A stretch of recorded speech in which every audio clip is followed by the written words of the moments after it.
everyone, Monique here, Little Gems Jewelry Canada. Today we are using our 1.5 millimeter eye pin making pliers. You're going to need some wire, and we are going to be making links for a necklace, and we're going to start that in just a moment.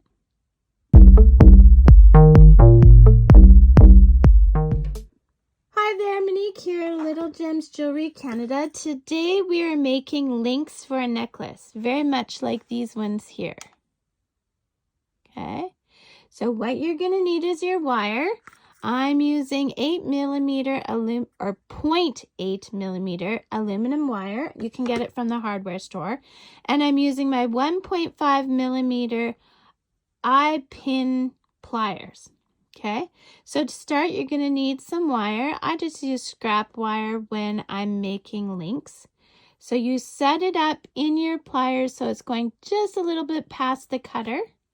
Okay, and then I have a section here where it goes.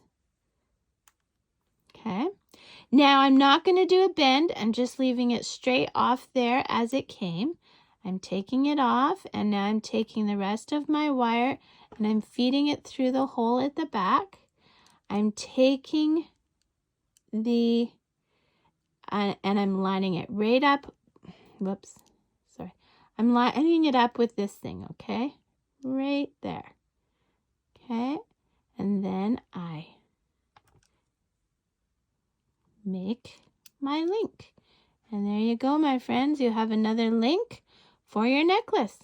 You make a whole bunch of these. I sit in front of the TV and I just make away and put it together like that, with that right up against that guide.